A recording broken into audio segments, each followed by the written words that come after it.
बाँच्नै नदिने हाम्रो एलिना चौहानलाई र के अरे यो समीक्षा अधिकारीलाई महिनै पछि वर्षै पछि घोच्ने पेच्ने नै गर्ने हो त सबैजना मिलेर हामी नेपालीहरू।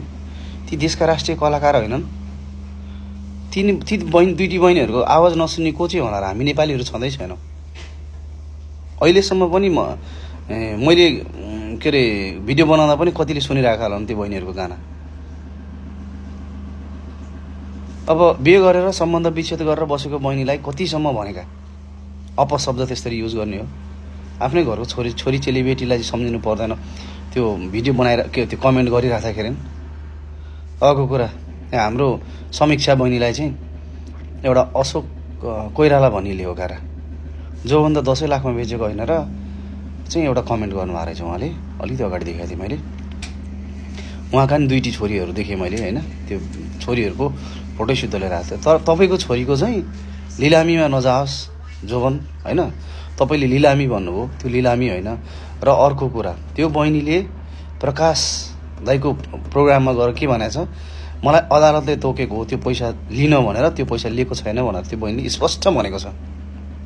यति भन्दा पनि तपाईँ हामीहरू चाहिँ गएर त्यो बहिनीहरूलाई गिराउने तान्ने, खुट्टा कति तान्ने? बिचरा 18-19 वर्षको उमेर, 17-18 वर्षको उमेरमा चाहिँ त्यत्रो लफडा भयो, सबै हामीलाई थाहा भएको कुरा हो। त्यस्तो सङ्घर्ष झेलेर अहिले अगाडि बढ्दै गरेको बहिनीको खुट्टा तान्न तपाईँ हामी कति लागेको? नलागौँ न हो, बाँच्न। ती पनि हाम्रै नेपाली हुन्, नेपाल छोडेर बाहिर गएका छैनन् तिनीहरू।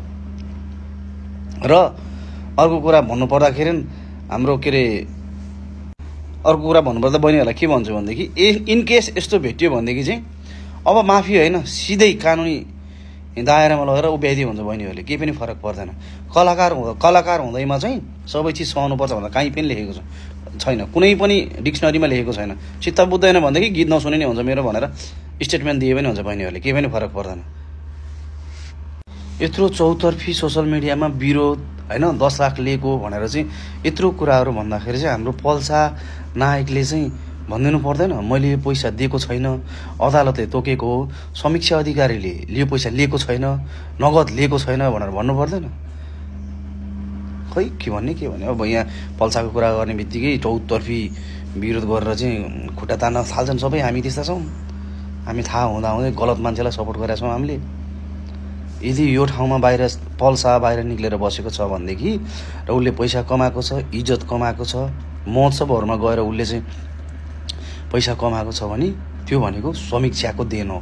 समीक्षाले केस फिर्ता लिएर नै पल्साले बाहिरी जीवन देखेको होइन भनेदेखि यी हाम्रो नायक भनौँ, मोडल भनौँ, जेलभित्रै बस्नुहुन्थ्यो है।